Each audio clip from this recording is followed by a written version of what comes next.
Hello Nintendo fans, welcome to Cube3's video playthrough of the E3 Legend of Zelda A Link Between Worlds playthrough. Now in this demo, we're going to go through the little overworld tour, and we're also going to attempt one of the dungeons in the game. Now, unfortunately the camera isn't too good at picking up the 3DS screen, perhaps it's a bit too close. Yeah, you've got little sort of television scan lines on there. Sorry about that, but so you can get a good feel. Sorry, a good feel for how the game works and the general presentation and visual style of it through this footage. It's a bit better there. It's a vibrant new take on the classic top-down Zelda formula.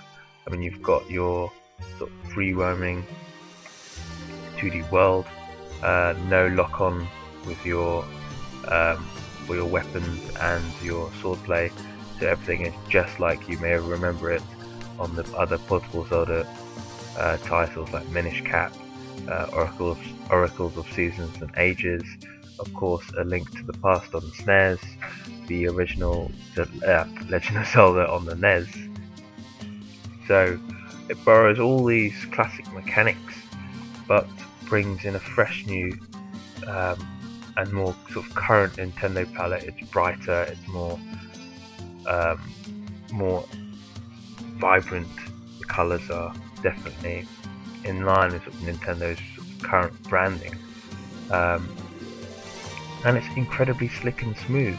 I was expecting sort of a more SNES pace, sprite, classic 2D sprite approach, but it's very fluid in action, more so perhaps than the trailers and footage that we've seen so far. Definitely one to get your hands on. When I first saw the game, I wasn't actually too convinced that it would bring anything sort of new to the table, but upon playing this demo, it's definitely cemented my interest in the game. And we got that impression in lots of other people who played the title demo so far. So this is the little overworld section. You've got your classic enemies and a few new ones too, well, new designs anyway. Which sword? I think we were also given a hammer and bow and arrow for this demo, and it follows the same landscape. So the dungeons and the towns and whatnot should be, in theory, in the same place, but they're just taking it further with sort of what happens after A Link to the Past, really, sort of how it all works together in the Legend of Zelda timeline. So yes, we're just sort of trying to find the dungeon. I'm not very good at that. I know it's around here somewhere.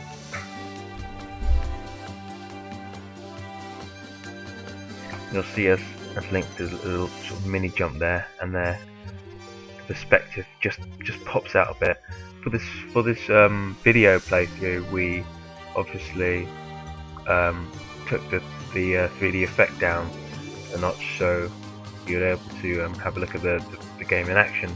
But we also played the game off camera using the 3D effect, and that really truly brings the game to life, adds a new sort of scale to the whole design. And I think top down perhaps was the way to go for getting 3D Zelda, or well, Zelda to work in sort of 3D output on the 3DS.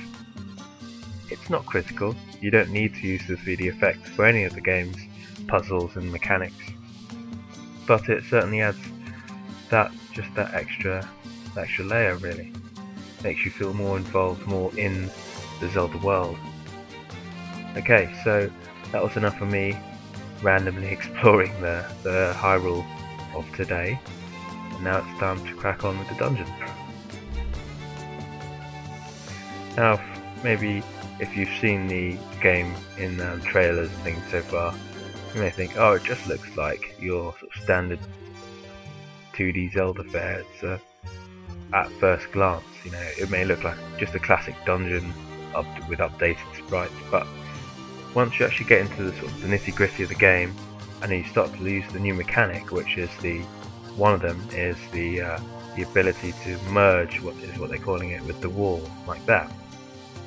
That in itself adds quite literally a new dimension. I keep saying that, but a new dimension of playing the game, like that. See, I'm able to leap across that section by just clinging onto the wall, pop up like that, and then leap into the next floor. So that's how Nintendo are playing it with the design this time round. Saves you running upstairs when you can literally just jump up another whole nother level. Not good. I just got knocked off by one of those goons up there. I can choose my little wall technique. Leap across. I'm really curious how he actually gets it in this game. Nintendo have been a bit quiet about that, the little storyline details, but it would be really interesting to see why he can suddenly cling onto walls like that.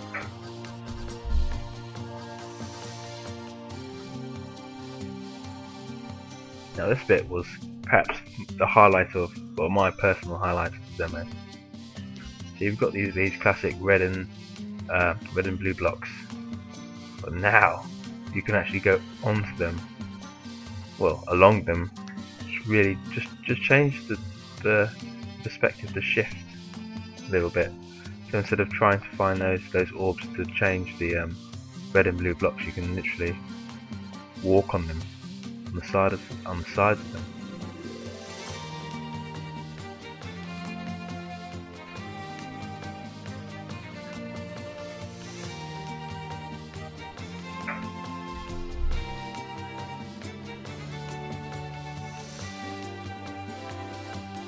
I'm still wandering around trying to find out what to do, and it kind of suddenly hits me. Ah! I can do it this way. Come on. There we go. It's like, ah, yeah. Ah, maybe not yet. No, come on. Oh, yeah. That's how we do it.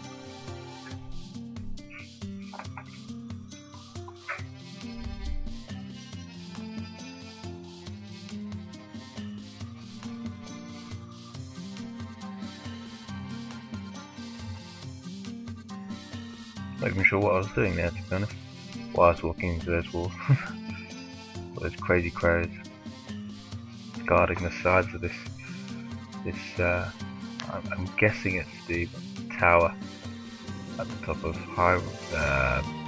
what's it called? Death Mountain, I think.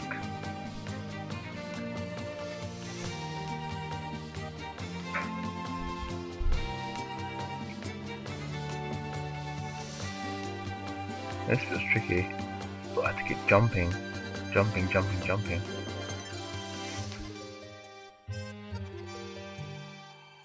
Then I didn't realise I could cling on to those blocks on the side there, and then use those to get me up onto the next level, which is really quite an interesting idea. Works well. Now overall, the game so far is shaping up nicely. It may seem at first glance just like your typical 2D Zelda, little bit of, rehashing here and there, but it's a remarkable difference so far. It feels smoother, more interesting, and certainly very different. An exciting one to follow, and it's out this year as well, so something to look forward to later this year on Nintendo 3DS. Okay, that brings us to the end of our little playthrough. The rest of it is me just standing on this platform aimlessly trying to get around, so I will leave it at that, with Link well on his way to defeating Ganondorf, or whoever it is this time round. Okay, well, thank you for watching, and stay tuned for more E3 videos. Thank you for watching.